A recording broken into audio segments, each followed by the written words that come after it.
Welcome, Gunrunner.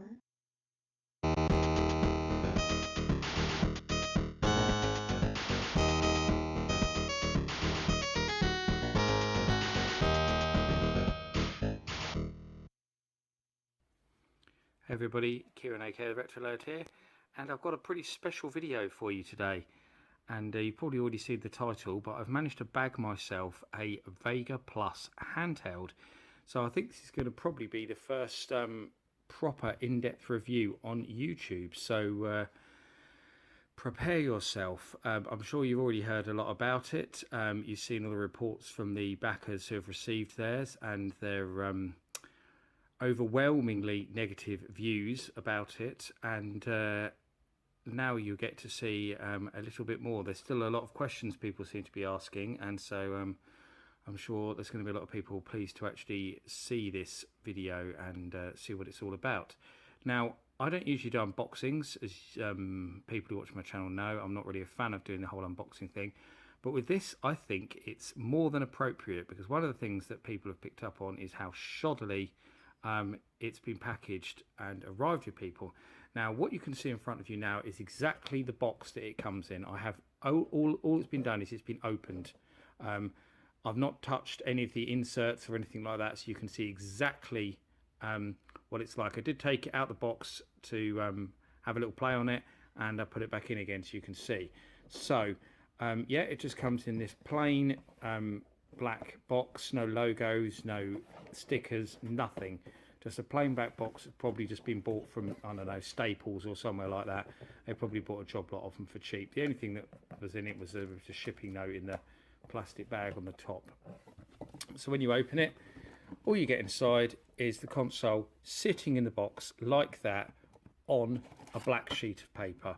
Apparently, according to the director of Retro Computers Ltd, Suzanne Martin, she claims this is what they call ethical packaging.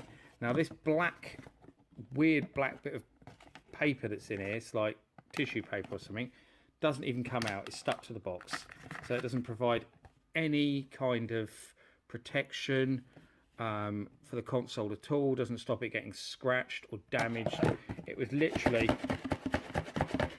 would have been like that, rattling around in the box all the way from the place it was sent. So not surprising that so many of these have turned up damaged and scratched, and I believe there's one that turned up that didn't even work.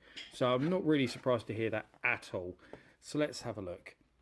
So I've put a couple of original Spectrums in the background, because what I wanted to actually do is also show you exactly how big it is, because it's pretty small, even smaller than I was expecting it to be. So here's a rubber key Spectrum. I think this is a good size comparison, because I think anyone knows the size of original rubber key Spectrum. So there you go. It's probably what, a third. You could probably get 3 to the size of that rubber key Spectrum. So that gives you a good idea of the size. What I've also done is I've got one of those cheap at Games Mega Drive handhelds here as well, which are pretty small. So again, you can see how it compares to sort of other ones. So it's about the same length as the At Games handheld, but slightly taller. So what have we got on it? We've got a terrible plastic screen, which has got a couple of small kind of cracks in it. A paper, I emphasise that, paper insert behind. It's quite hard to pick up on the camera with the Sinclair logo on, which we've since discovered shouldn't even be there, because they don't even have the rights to use the Sinclair logo. But this bit in particular looks awful down here, the coloured bit, because you can clearly tell it's paper because of the way it's printed, and the fact that it's a little bit faded as well.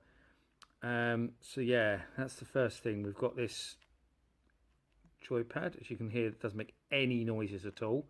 We can go into that more. That's the on-off button, the amazing logo there, 4 face buttons, and our other function buttons. Now, a lot of people are speculating if these were hand painted. Now, certainly that top one looks as if it is. That line isn't even straight. I don't know how well you can see that on the camera, but the line down the middle isn't even straight at all. And those bottom ones aren't a hell of a lot better. It looks like maybe someone stamped them with something, but they certainly don't look like they were printed properly. I've covered up the serial number on the back because I don't want nosy people from RCL to see what serial number it was and how I acquired this. All I'm going to say is I got a refund for my Vega Plus, and this came from a friend of mine who was an official backer, but I want to keep his anonymity, so I've stuck a label over the serial there so you won't see that. But this is the CE logo on the back, which a lot of people speculate isn't even real. We've got a speaker. You can actually see some kind of warping in the plastic here. I don't know, above the speaker. Can you see that? It shows how bad the finish is on these cases.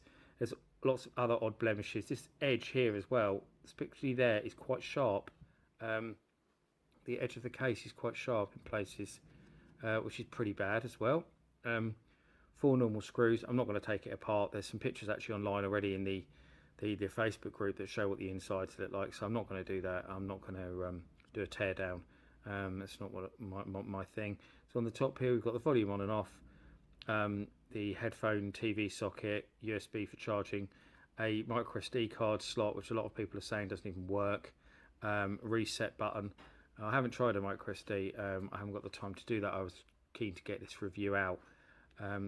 So I want to point that face buttons out as well. You can hear no clicking at all. There's absolutely no travel in any of the buttons, as you'll see. So let's boot it up so you can see how it boots. I do apologise for the reflections. There's not really a lot I can do about that because this screen on here is incredibly reflective.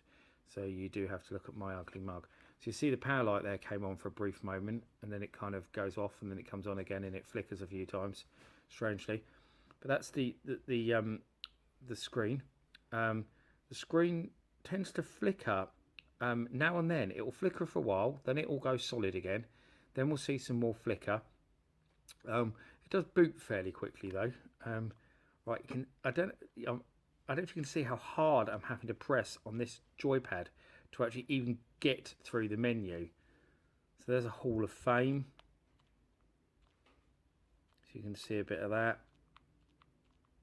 There you go, you may spot your name on there. Lots of inconsistencies in terms of where they've used. Sometimes they've used capital letters, sometimes they haven't. There seems to be extra spaces in some places, no spaces in others, so that's not even particularly well put together either. How do I get back? F, okay. And now it's just sitting for ages on that screen for some reason. Oh. So yeah, I appear to have crashed it already. So that's a really good sign, isn't it? It's just stuck on that Sinclair research screen. So now I'm going to have to turn it off and turn it on again. Brilliant. Oh.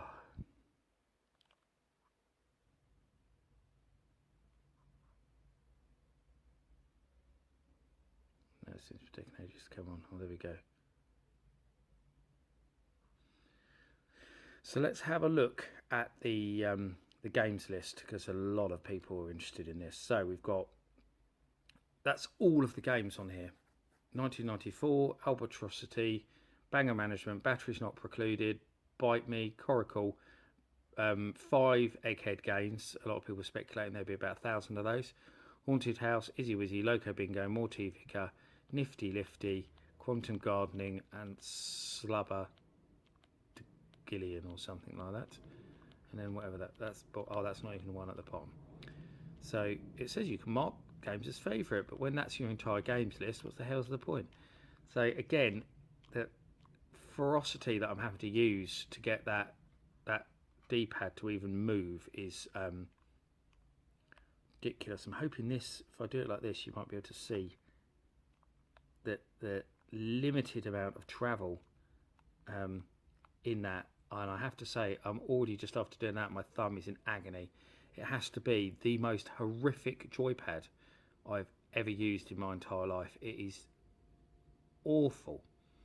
Honestly, I think you have to smash it with a hammer to get any sort of real feedback out of it. So let's go to Morty Vicar, because I tested this earlier and it worked. So there we go, you can see how long a game takes to load. Right, I want you to hear how terrible the sound is as well, because it's quite distorted and the speaker is junk.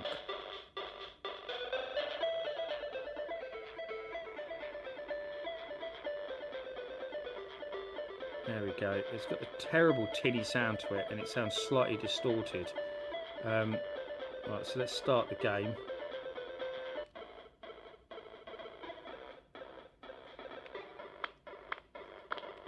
Right, trying to move and trying to shoot anything is almost impossible. The force that I'm having to use on this button to shoot is ridiculous. I hope you can see this. Oh my god. This game is impossible to play because you cannot shoot enough to actually do anything. Oh wow. Let's reset that and let's try another game, because I wanted to try that one first because I knew it worked and it had music, so you could hear how bad the speaker was. Right, that's resetting. It takes quite a while to reset. So what else we got here? Does game info do? Absolutely nothing. Brilliant. And that's probably crashed again. Because if it seems to go to that screen, it seems to get stuck and you can't do anything. So you have to reset it. Oh. Now we wait for a while. You think it's not working at first because the screen's just completely black.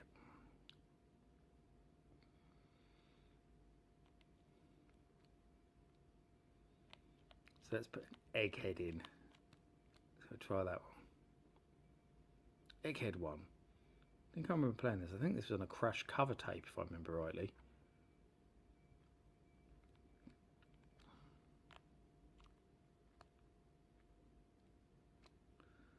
I mean, how are you even... Oh, it's almost impossible, because the...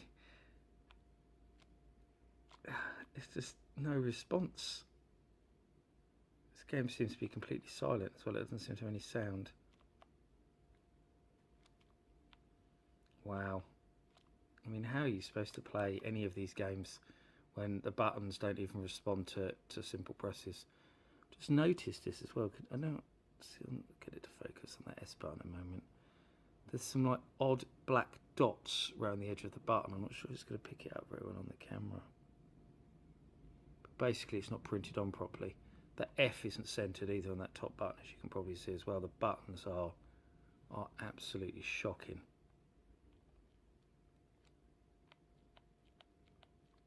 Let's bite me. I'm not even sure what this is. Let's try that one.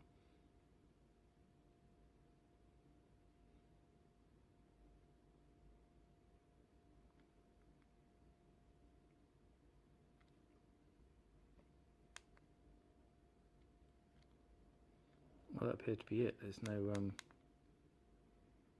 music on the title screen or load help. Wow.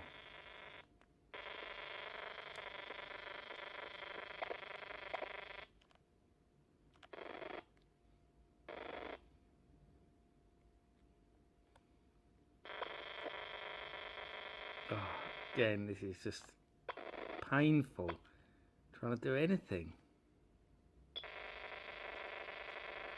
Because the force I'm having to use to get the buttons to, my God, register. It's just ridiculous. Then I even stopped moving. I had my thumb fully held down on it and it completely stopped moving. Oh, I'd say playing games is near enough impossibility. It is crazy how difficult it is to press those buttons. I've never seen anything like it in my life. So let's see what these other things do. So there's a keyboard. I've booted it to basic somehow now. Okay, reset again.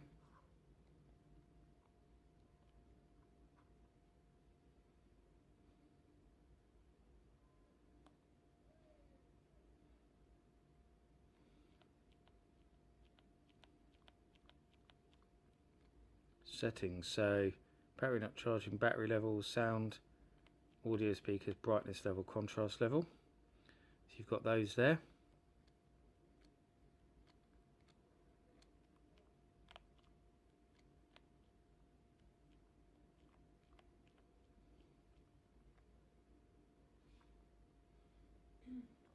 Trying to get back to the main menu again, and it doesn't work. It just does the Sinclair research thing, and then yeah, we get nothing. It just kind of crashes again. So yeah, it makes me so glad I got a refund, because this I was, you know, honestly expecting this to be bad. I think we all kind of knew if we ever got it, it was going to be pretty terrible. But I don't think I ever expected it to be as bad as it actually is. I mean, it is a truly, truly awful device.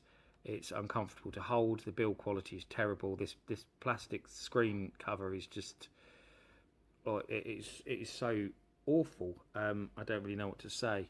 I cannot find anything positive to say about it, and that's really rare. I mean, even when I reviewed this thing, there was some small positives about it. As bad as these handhelds are, at least the buttons work, for example, which is more you can say about this. I mean, I don't know if they were trying to make a keyboard that was more unresponsive than the rubber keys of the original Spectrum. Maybe that's what they were trying to do, and if they did, they succeeded. So bravo, RCL. But if you backed this and you're still waiting for one, I pity you, because this thing is horrendous. But then I suppose you could always stick it on eBay, because quite a few people have done that already, and they seem to be fetching quite high prices. So I guess these horrid things are going to become collector's items. It looks like. So then maybe there's a silver lining for some people, but it all depends on how many actually go out, because they reckon they've sent out 400. I think we've had about 20 confirmed so far, but yeah, I'd be surprised if many more people get them, because there seems to be a lot of strange shenanigans going on in the background at the moment, including the withdrawal of the Sinclair branding, so that they're not even supposed to use that anymore. But yeah, in summary, it is the worst handheld I've ever used in my life, with the worst buttons I've ever used in my life. You'd be better off buying one of those 10 quid jobbies off Alexi Express than wasting your time ordering one of these. Not that I'm sure anyone will order one of these. I think the only ones to be going out will be to backers if they're lucky. And that's about it, really. I hope you enjoyed my look at the ZX Vega. I'm sure watching this would be a lot more enjoyable than attempting to play it. And I will see you all again for another video very soon. Thanks for watching. Bye bye.